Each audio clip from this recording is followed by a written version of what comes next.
Final back to back Indonesia versus Vietnam. Pelatih Vietnam remehkan Indonesia dan di final akan gunakan VAR. Ya, mari kita bahas bersama Bola Bang War ya. Setelah di video sebelumnya saya membahas tentang bagaimana cara mengalahkan Vietnam ya, yang mengandalkan kekuatan bola atas. Mari kita bahas sekarang final Indonesia versus Vietnam.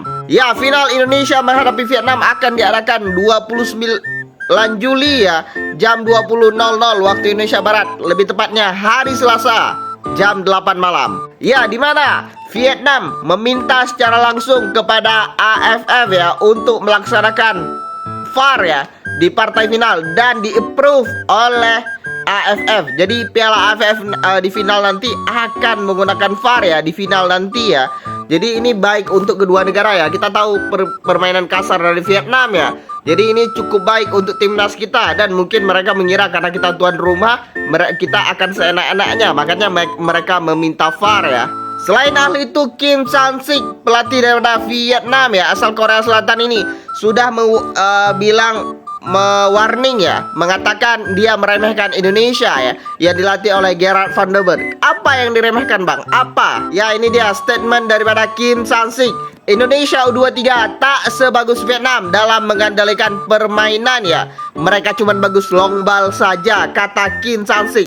Ini malah sangat aneh ya, karena Indonesia ketika melawan Thailand kita malah menguasai pertandingan ya. Ya, sangat aneh statement daripada Kim Sang-sik ini, bisa dibaca ya. Timnas Indonesia U23 juga mencoba untuk mengendalikan permainan, tapi tak sebagus Vietnam, kata dia. Malahan mereka kuat dalam situasi di mana mereka kuat dalam melepas bola dari belakang ke pertahanan lawan. Artinya kan bola panjang, bola long ball. Tapi apakah faktanya seperti itu? Faktanya ketika kita melawan Malaysia, kita malah menguasai bola sebanyak 67% ya. Itu lawan Malaysia.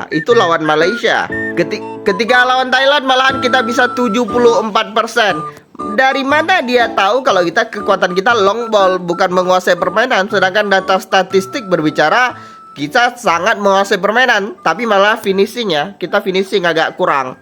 Jadi pernyataan Kim Sang-sik ini nggak berdasar saya rasa. Cuman warning saja biasa ya, pelatih melakukan hal seperti itu ya. Tapi yang jelas PSSI tidak menargetkan juara di Piala ASEAN U23, kata Erick Thohir ya.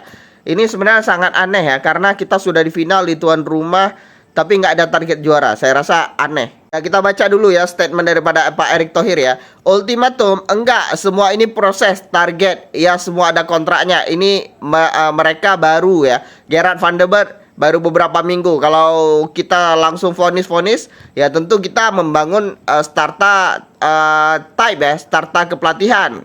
Ya, dibilang Coach Indra Syafri di SEA Games 2002 selama 32 tahun juara. Ketika kalah di 2020 dicaci maki, dihabisi. Padahal pahlawan loh. Coba siapa yang pernah bawa SEA Games juara? Kata Pak Erick Thohir. Jadi menurut beliau kita nggak perlu juara walaupun main di kandang. Ya, saya rasa kalau saya sebagai supporter Garuda, saya akan target juara sih. Target juara. Kalau kalah ya evaluasi. Gitu aja. Tapi gimana menurut kalian? Tulis pendapat kalian di kolom komentar. Let's go.